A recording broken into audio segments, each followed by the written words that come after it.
mga kabro, ako'y bumalik ulit dito. Titingnan ko ulit yung andarin ko na, testirin ko na yung gas cutter, testingin. Palitan muna natin ng spark plug. Ayan o. Ito yung spark plug nito mga kabro, hindi ko pa ito nagamit. So baklasin natin to at ating re-repairin. Ay ating papalitan pala. Repairin tuloy.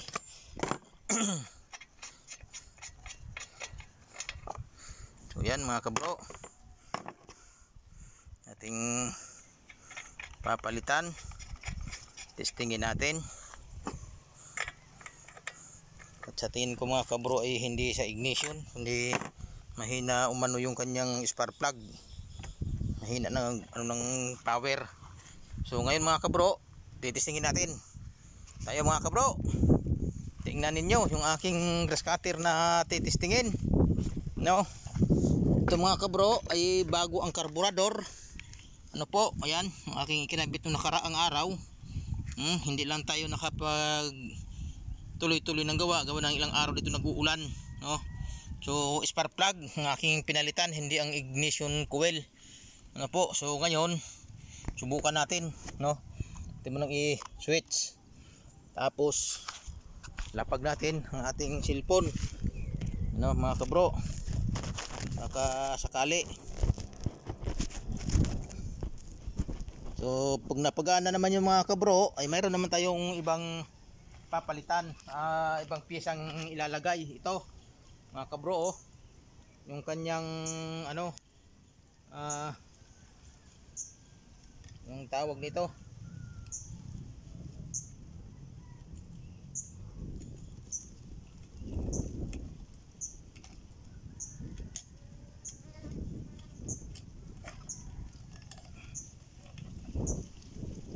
so yan, testingin ko muna mga kabro, baka sakali.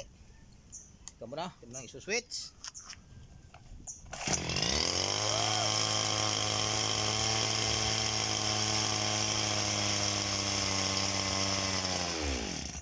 Yun,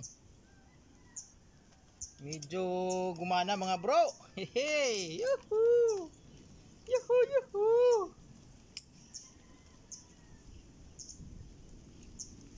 So atin muna itong lagyan ng electrical tape at mukhang masyadong malakas.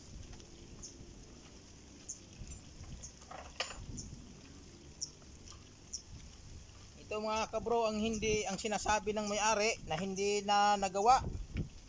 Ilang kababaklas na. At ito'y marami na ring nagbaklas nito. Kaya nung dinala dito ay talagang ano ang hirap mga kabro. Ang daming mga sira-sira, mga baklas-baklas. So ngayon atin uling testingin. So ito mga kabro ang kailangan nating palitan dahil wala din pala ito. Hindi ko naalala ito, wala. So bibili tayo. Paliwanag ko sa inyo mamaya kung ano ang bibilhin natin at ang ilalagay dyan.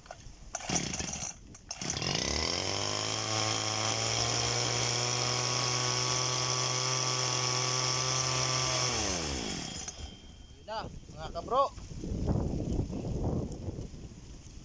masyadong mataas ang minor. Adjust na kaunti.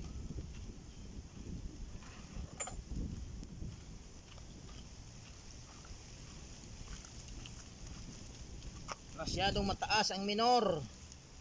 Subukan natin mo nang ilak.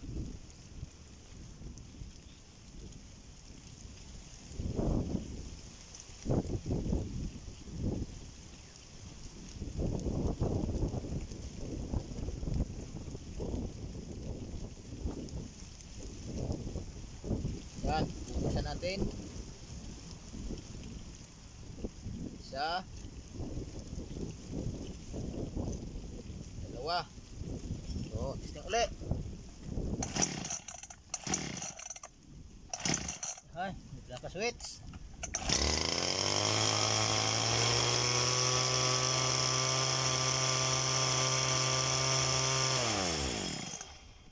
So, ito mga kabro, okay na ito. Okay.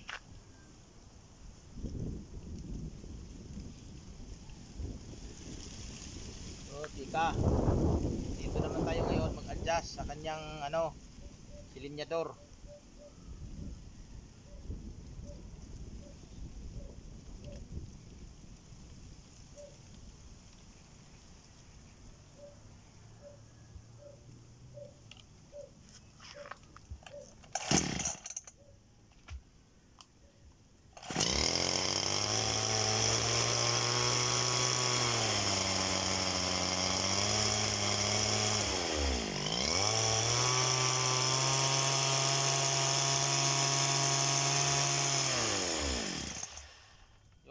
Ito mga kabro, ang problema naman ngayon, okay na ito, no?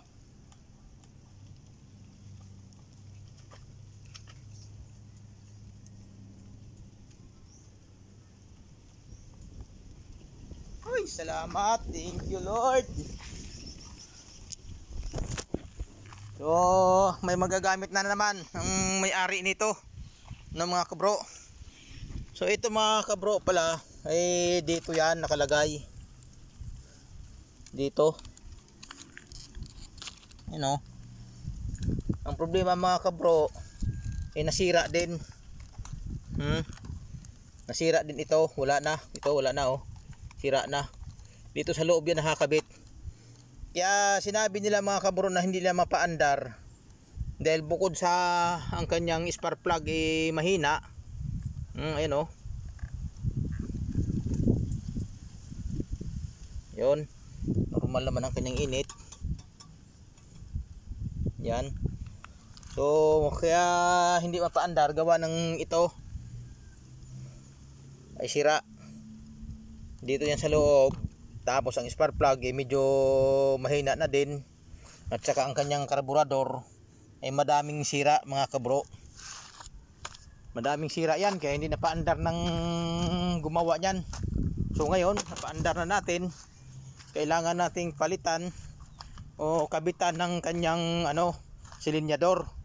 No, ang ilalagay natin dito mga kabro, dahil pagka ganitong grass cutter pinipisil lang ganyan, ang hirap, sakit sa kamay. Ako mga kabro ay hindi nagtatagal pag ito ang gagamitin ko dahil yung akin nga ay di-adjust. No? So ito mga kabro ay bibilhan ko na lang ng pang bike. No, yung nakalagay sa bike na ina-adjust lang ng ganun. Yan, yung pinaka niya. Basta, yun na yun. Kailangan lang ito palitan. Ngayon pang pang bike ang ating ilalagay. Tapos mga kabro, ang sabi rin sa akin ng may-ari nito ay wala din dito yung lagayan ng tansi. Walang lagayan ng tansi. Hindi niya alam kung saan nakalagay, at ang huli daw niyang ginamit nito ay ang talim. Kaya nung nakabitan daw niya ng talim, parang napwersa ang makina. Hindi siguro niya dinahandahan ang pag ng silinyador, itinodo niya na bigla. Kaya yon, dahil matitikas daw ang damo na kanyang tinabas. So yon mga kabro, okay na ito. Papalitan ko lang ito ng ganito. So iano ko rin sa inyo kung ipakita ko sa inyo kung anong klase yun. Ikakabit ko yung pang bike na sinasabi ko sa inyo. Ito mga kabro yan oh. Ito ang kanyang yung kanyang karburador. So subukan kong buksan karburador na yan.